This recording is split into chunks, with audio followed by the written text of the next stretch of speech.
I never thought that coming home from a short trip would end with my life dumped in a cardboard box. I saw the post-it first, taped crooked to a half-closed box of my clothes.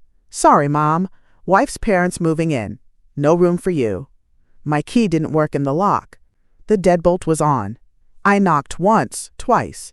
No answer. Then I saw them through the kitchen window. Lily popped a cherry tomato into her mouth. Trevor said something that made her laugh, and she leaned her head on his shoulder like it was any other evening. I picked up the box. My clothes were cold, still holding the shape of the closet. 2 pairs of shoes sat on top, stuffed heel to toe like I was a guest checking out early. I set the box down. Tried calling. Straight to voicemail. I texted Trevor, standing outside, doors locked. Read. No reply. The porch light never came on. I backed away from the door and walked to the curb. One of my old blouses slipped from the box onto the concrete. Silk, dry clean only. No one came to pick it up. By the time I reached the Motel 6 off Route 18, my hands had stopped shaking. The clerk asked how many nights. I said 1. Maybe 2. Maybe more. In the room, I unfolded the post-it and pressed it flat on the nightstand. Not out of sentiment. I needed to see what they thought I was worth. My name is Sheila Monroe. I'm 66 years old, and 3 years ago I sold the coin collection my husband left me, 67 pieces cataloged and appraised, to help my son buy a house. The buyer came from 2 states over. He wore gloves to handle the coins, spoke softly like he was in a church. After he left, I sat at the kitchen table with the check in front of me for almost 2 hours. Trevor hadn't asked for the money directly. He just cried over dinner one night, said the bank denied them again, said Lily's parents were helping too, and he didn't want to fall behind. I told him I had a little saved. That was a lie. All I had was that collection. I deposited the check on a Thursday and wired the down payment on Friday. I didn't tell Nora. I didn't even tell my accountant. I told myself I was investing in my son's future. That's the word I used, investing, like it made me a partner in something that would last. Back then, Trevor still called me twice a week. Tuesdays during his commute, Sundays while he made eggs.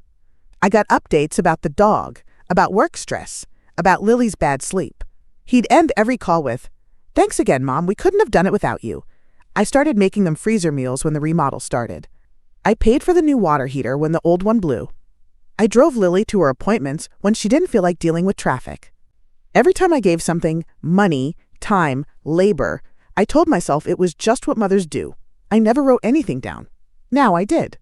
I pulled out the receipt from the appraiser's envelope, wrote the sale amount in ink, circled the date, labeled the folder, coin sale, house payment, 2020.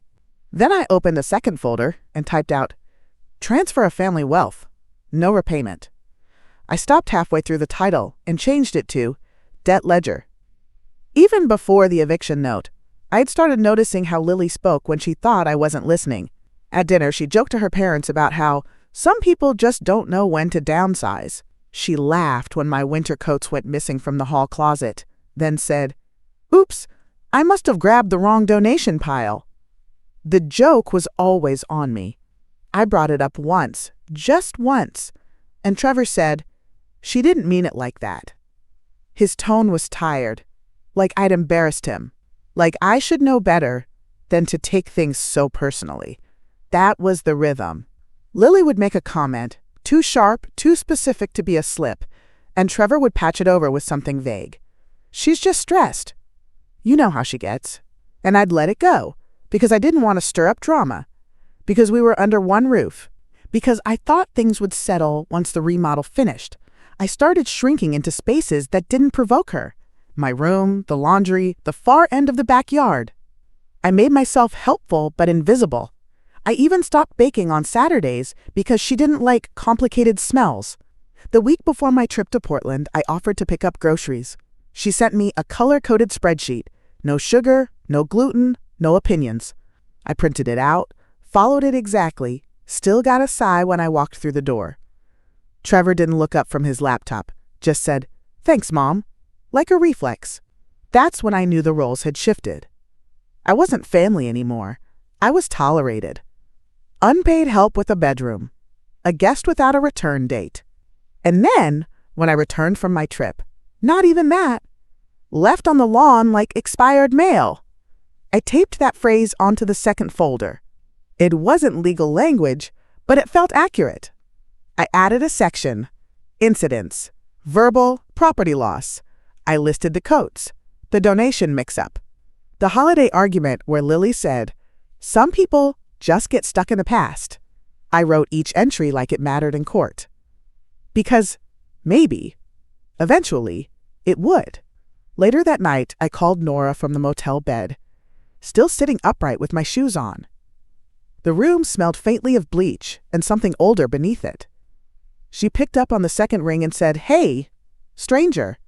I didn't even answer. I just read her the note, word for word, straight from the crumpled post-it I'd smoothed out on the nightstand. She didn't interrupt. Not even when my voice cracked halfway through. "No room for you." There was a long pause. Then she said, quiet and flat, "Sheila, this is not the first time they've taken from you, but it better be the last." I didn't cry. I don't know why. Maybe because her voice had more weight than pity? It felt like an alarm bell. Something final. She didn't try to say they didn't mean it. She didn't try to tell me to go back and talk it through. She said, "It better be the last." Like a warning and a blessing rolled into one. I looked around the room. Generic artwork screwed to the wall, lamp with a wonky shade, cheap vinyl headboard. Nothing mine. Nothing home. And yet, for the first time in a long time, I didn't feel like I was walking on eggshells. There was no one to dodge, no refrigerator rules, no soft jabs disguised as jokes. I sat still in that ugly chair and listened to the hum of the wall unit kick on. "They're counting on you being quiet," Nora said. "Like always." I wrote that down. Not in the folder, just on the motel notepad. Then I underlined it twice. We talked logistics. She offered her spare room. I said no, not yet. I needed time to think, space to see it clearly. She didn't press. Just said, "Then get some sleep. And when you wake up, I want you to write down everything. Don't leave a cent out." I hung up and stared at the ceiling, arms folded, shoes still on. I knew she was right. It wasn't about getting back in the house. It was about proving what they'd done, one receipt at a time. I didn't sleep, not more than 20 minutes. I kept thinking about the coats, the silence after the note, the sound of their laughter through the window. Around 4 a.m., I sat up, turned on the lamp, and opened my purse. Nora had said to write everything. So I did. I made 3 columns in a ruled notebook. Date, what I gave, proof, YN. The first entry, March 2020 minus $62,000 wire transfer. Yes. I opened my banking app, pulled the confirmation number and took a screenshot. Printed it at the motel front desk later that morning. 2 copies. That payment was to cover foreclosure. They never called it a loan. But Trevor had cried. Said they were drowning. Said I saved them. Next, unpaid babysitting. Dozens of days, nights, weekends. I had texts. "Mom, can you come early? Lily's stuck at the office." I logged each one I could find. No dollar value yet. Just presence. Labor. Hours that stacked up, unpaid, and expected. Then came the Target runs, the grocery trips, the gas station stops, the Amazon packages that arrived in my name but ended up on their doorstep. Small things. Petty? Maybe. But the pattern was clear. Every favor became permanent. Every offer became a baseline. And none of it, none, had been reciprocated.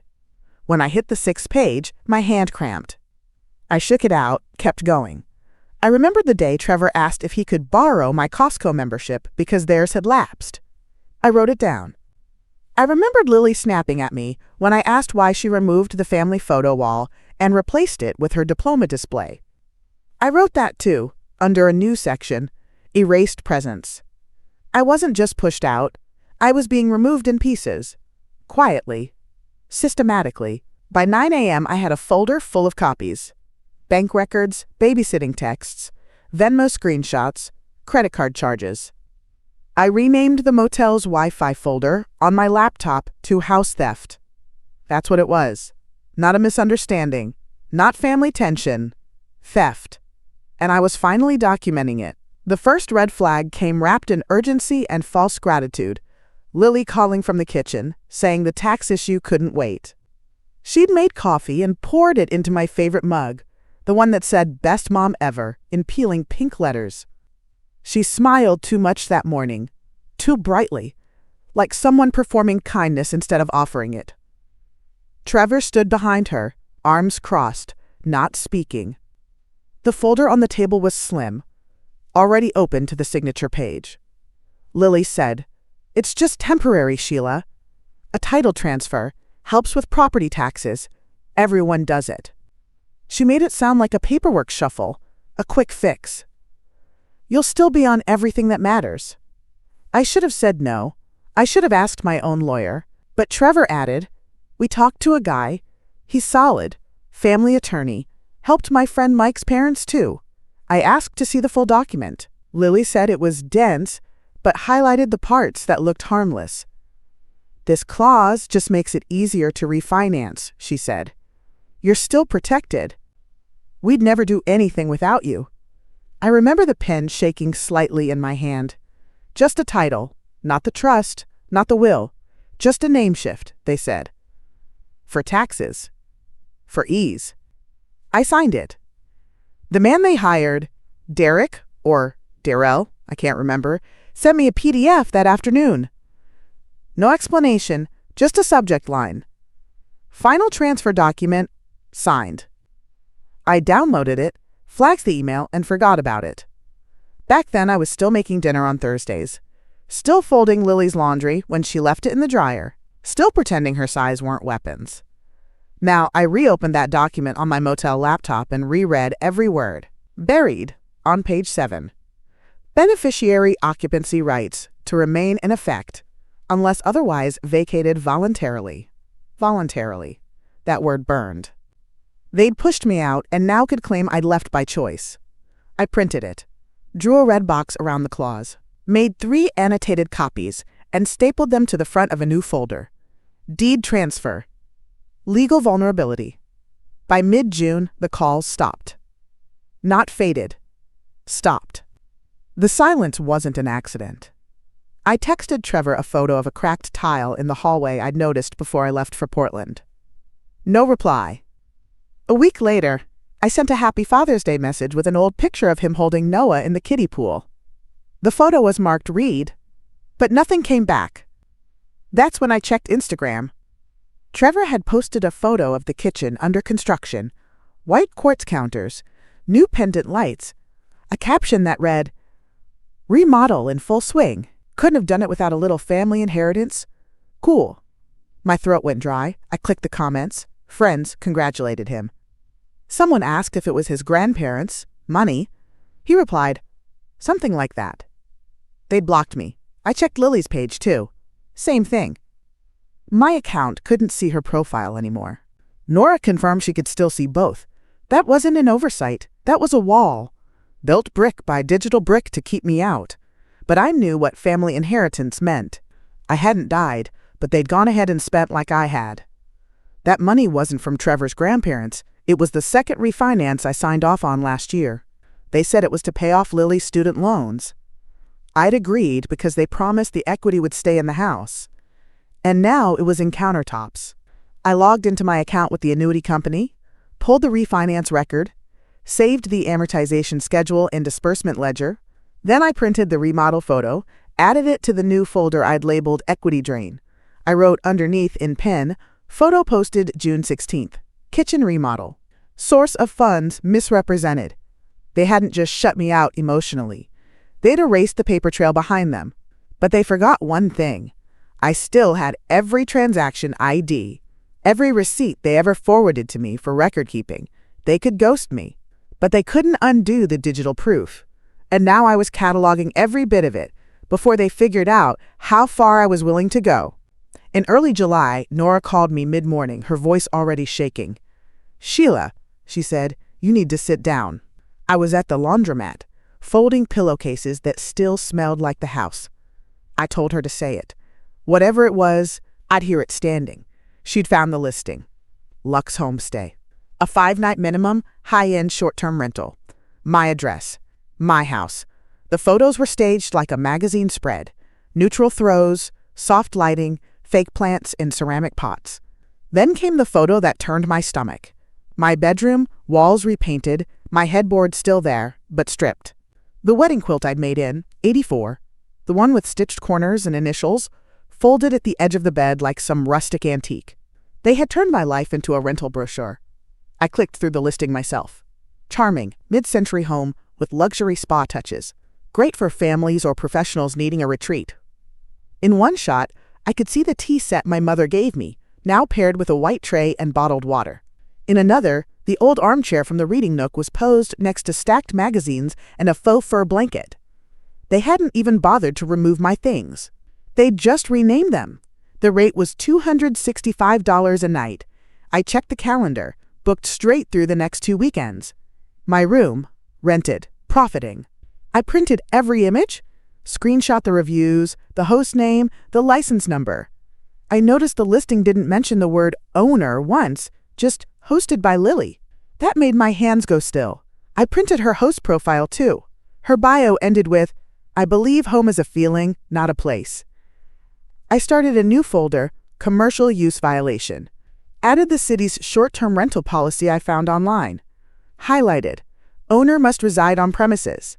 No STRs in zones R1 without variance. My house was R1. Always had been. I wrote one line on the folder tab. Spa space. No consent. Then I called Nora back and said, "It's time to find out exactly what they've made off me, and who's ready to care that it happened." When I showed up unannounced that Saturday afternoon, Lily opened the door with one hand and held a baby shower flyer in the other. She didn't look surprised. She looked inconvenienced. "Sheila," she said, like a substitute teacher calling a name she hoped wouldn't answer, "this is not a good time for your energy." Behind her, the house buzzed. Pastel balloons taped to the stair rail, a folding table stacked with gift bags, plates of cupcakes sweating in the July heat. Women I didn't know laughed over sparkling cider near the couch I'd paid to reupholster. My casserole dish sat on the coffee table, filled with pink punch. I didn't step inside. I didn't raise my voice, I just asked, calmly, "Is Trevor here?" She shifted her weight. "He's busy. And honestly, this isn't really about you right now." She smiled, but it didn't reach her eyes. "We're trying to celebrate a new life." I looked past her. The rug had changed. The art on the walls, too. But the floorboards creaked the same way they always had. My steps still lived there, even if I didn't. She moved to close the door. I placed my foot gently against it. "You're renting it out," I said. "I've seen the listing. The photos. My bedroom." She rolled her eyes. "It's not your bedroom anymore. Let's not be dramatic." Then Trevor's voice from inside. "Lil, everything okay?" But he didn't come to the door. He didn't look. She leaned out. Her tone quieter now. "If you're planning to make a scene, don't. You'll just embarrass yourself." I took a deep breath, stepped back, and said, "Tell him I stopped by, and tell him the inspector will be next." Her smile cracked, but only for a second. Then she shut the door, firm but controlled, like a hotel concierge declining a late checkout. Back at the car, I wrote down the time, the date, and everything she said. I added it to the hostile entry denial file. This wasn't just disrespect anymore. It was obstruction. And next time, I wouldn't come alone. Back at the studio, I sat on the edge of the rented twin bed and stared at the ceiling fan. It didn't wobble. It didn't hum. It just turned, steady and dull. The silence in that room was clean. No footsteps overhead. No backhanded sighs from the hallway. Just mine. I'd spent months waiting for decency. For some sign Trevor would step in, call, apologize, fix it. I'd told myself that if I gave it space, it might settle, that maybe she'd come around, or he'd remember who raised him. But they'd made it clear. They didn't want reconciliation. They wanted clearance. I wasn't going to beg them to love me anymore. I opened my laptop, pulled up the deed transfer again, and focused on the phrase that had saved me from a full legal wipeout: beneficial interest under the family occupancy agreement. I Googled it. Then I called Charles Evans. Charles had handled our estate paperwork when my husband died. We weren't close, but he was meticulous. I hadn't spoken to him in 5 years, but when I explained what had happened, he didn't hesitate. "You may have more leverage than you think," he said. "Do you still have a copy of the original trust documents?" "I have everything." "Good. Bring them in." By noon, I was in his office with a manila envelope, 2 printed folders, and a typed summary of every action taken against me in the last 18 months. Charles read silently, one brow twitching when he saw the short-term rental listing. "This isn't just misuse," he said. "They've breached occupancy terms and, depending on how the trust was worded, possibly committed constructive eviction." That phrase, constructive eviction, landed like a gavel. He explained I hadn't technically abandoned the property. I'd been forced out under false pretenses while still retaining interest. We scheduled a formal review for the following week. He'd pull public records. I'd provide full documentation. "Don't confront them again," he said. "Let the process speak first." The next morning, I was back at Charles's office with a fresh stack of documents. We sat side by side at the long conference table while he clicked through files on his screen. His assistant brought coffee, no small talk. The mood had changed. This wasn't a favor anymore. It was a case. At 11:07 a.m., he found it, buried in the trust's occupancy section, right under a clause about property maintenance. "Transfer of title shall not extinguish grantor's beneficial right of residence unless revoked in writing or surrendered voluntarily." He turned the screen toward me. "This clause makes it very hard for them to claim you left of your own accord." I leaned in and read it again. My name was still there. Sheila M. Monroe, beneficiary of residence, plain as day. The transfer hadn't erased me. It hadn't even properly modified the trust. They'd taken possession of the house, yes, but not ownership of the right to make me vanish from it. "They relied on your silence," Charles said. "That's over now." We printed the section, highlighted key language, and added a cover letter requesting a formal enforcement review. He logged the file, labeled it SM Mon Beneficial Occupancy Hold, and submitted a copy to the county office for record notation. By 2 p.m., I had a stamped confirmation of receipt. I sat in my car afterward, parked outside a Panera, holding the stamped form like a passport. I wasn't locked out anymore. I was named. Not in spirit, not in memory, but in language that held weight. I wasn't a guest. I was a party of interest. At the motel that night, I slid the form into its own folder. Proof of standing. Then I added a sticky note with the date. County received 7/18, noon deadline 7/25 for response. A micro deadline. My first. I wrote one more thing, not in legal language, just for myself. They used the law to get me out. I'll use it to get back in. I spent the next 3 weeks building the kind of file that couldn't be brushed off or sweet-talked away. The kind Lily would call aggressive and Trevor would label unnecessary. That was the goal. I started with the money. I logged into my bank account and pulled every wire transfer, starting from the first one in 2020. Each had its own entry. Date, amount, recipient, note. I added PDFs to a cloud folder I titled House Theft. Not subtle, not soft. Every transaction went into subfolders: down payment, remodel expenses, loan bailouts. I found the $62,000 wire to Trevor's account and screen capped his thank you text from that night. "You saved us, Mom. We'll never forget this." I made that the cover image of the entire file. Next came the credit trail, joint cards I'd let him use for emergencies. I printed every charge that matched an Amazon order, home supply store run, or grocery bill they never repaid. I flagged one $489 charge at a designer baby boutique the same month Lily told me they were barely scraping by. I added the unpaid labor, babysitting logs pulled from my calendar, text exchanges confirming time, even one message from Lily saying, "Make sure he naps, I don't want him fussy when my parents arrive." That one went into a folder labeled Staff, Not Family. By the second week, I had over 120 documents uploaded and cross-referenced. But I didn't stop at paper. I started pulling photos, images of the house before they'd changed it. My furniture, my art, my garden beds. I labeled each one with the date taken and matched it to the new rental listing photos. Then I created side-by-sides, original use versus commercial use. The contrast was damning.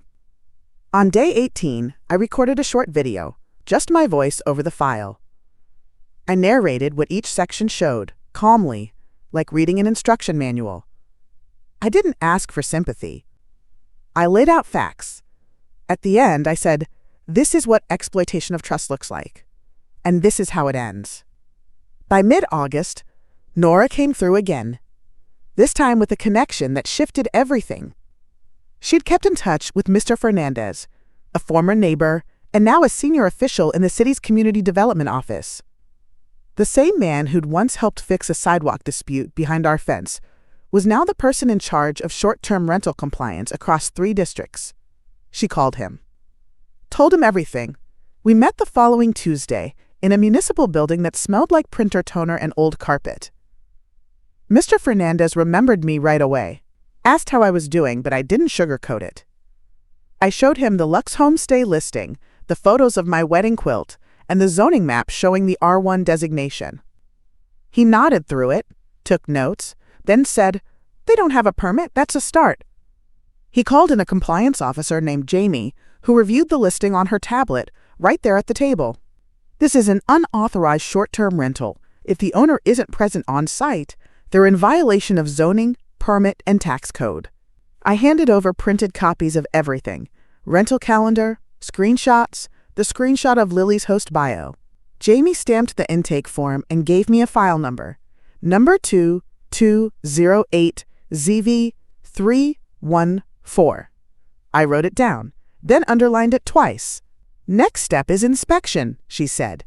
"We'll document the misuse, issue a notice of violation, and initiate a compliance review. If they don't correct it within the stated period, they're subject to fines and potential injunction."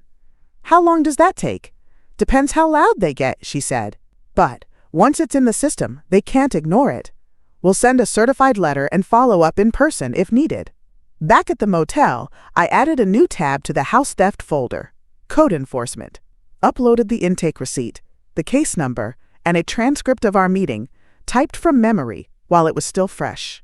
I circled one sentence in my notebook: unauthorized commercial use, subject to city penalty.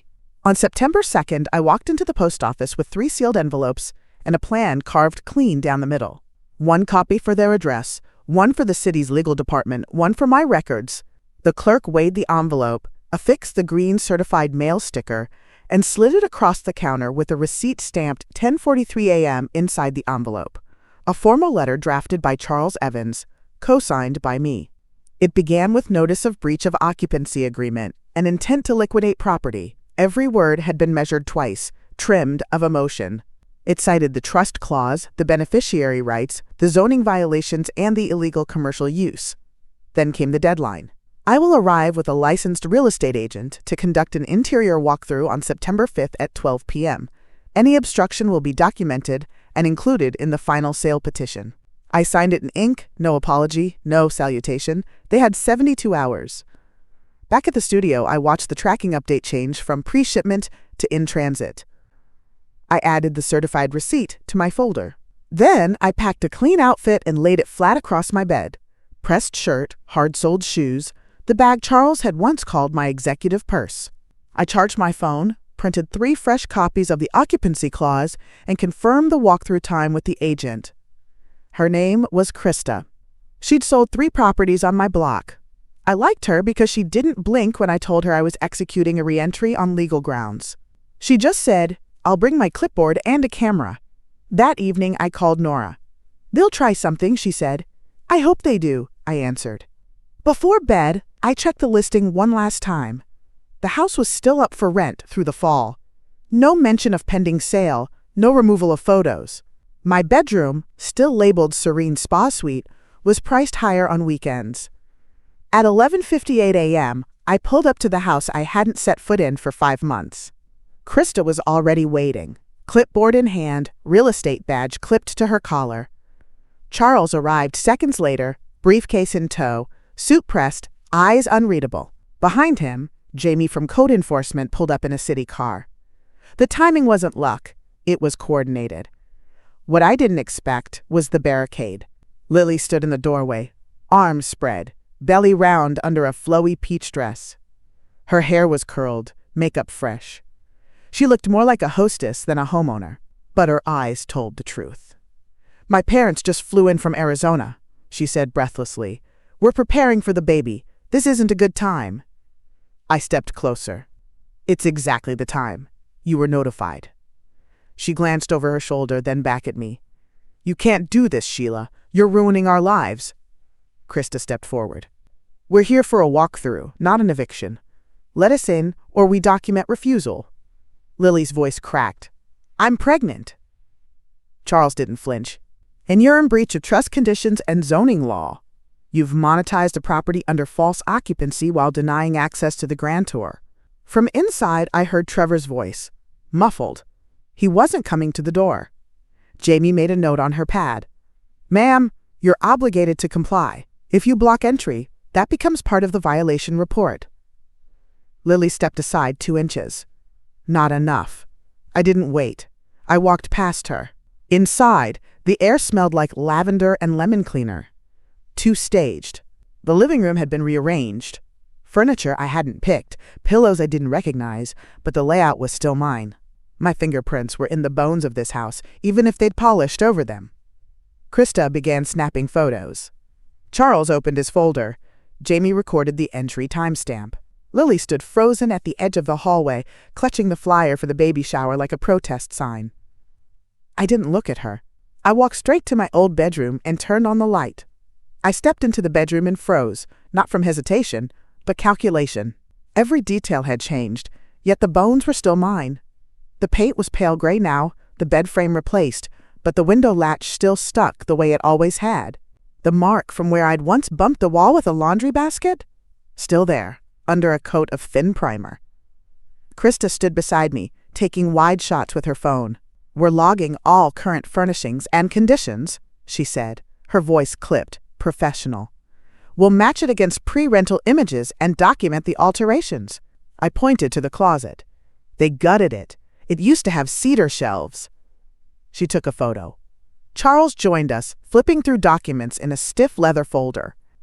"The original trust listed this room as your designated space," he said, not looking up. "Its conversion for commercial use without your signed release is central to the claim." Outside the door, I heard Lily whispering urgently into her phone, followed by the sharp clink of glassware being shuffled off a table. The performance had slipped. Now it was just chaos, muffled, and nervous. They were scrambling. Jamie moved through the hallway, marking down room uses and photographing signage, bathroom labels, welcome notes, a laminated check-in instruction sheet taped to the fridge. At 12:19 p.m., Charles handed me a printed notice of sale contract, drafted, unsigned. "You can serve this once we've logged full condition and violations." "But it's clean," he said. "We're almost there." Then, through the open front door, came hurried footsteps. Trevor, breathless, red-faced, clutching a crumpled envelope. My certified letter. "Mom," he started, voice sharp with disbelief. "What are you doing? Why are you here with them?" Charles turned calmly. "Because your mother holds beneficial interest, Mr. Monroe. And now she's asserting it." Trevor stood frozen, still holding the envelope like it might catch fire in his hands. The air in the room had gone flat, except for the quiet clicks of Krista's camera and Jamie scribbling on her clipboard. Charles stepped forward and opened his briefcase without ceremony. "Your name is on the deed, yes, but your mother's trust is still listed on the title. She never signed a revocation of occupancy. That makes this," he gestured around the room, "unauthorized use, subject to legal remedy." Trevor blinked, then laughed once. "So what? You're selling the house? You're going to throw your own family out?" I didn't answer. I took out the copy of the trust Charles had handed me earlier and placed it on the kitchen island, right where I used to roll out cookie dough with my grandson. "You did that part already," I said. "I'm just making it official." He looked smaller than I remembered, sagging at the shoulders, like a teenager called into the principal's office. For a second, I thought I saw the boy who used to fall asleep in my lap during storms. But then I remembered the locked door, the post-it, the months of silence. "You could have just talked to me?" he muttered. "I did," I said. "You didn't listen."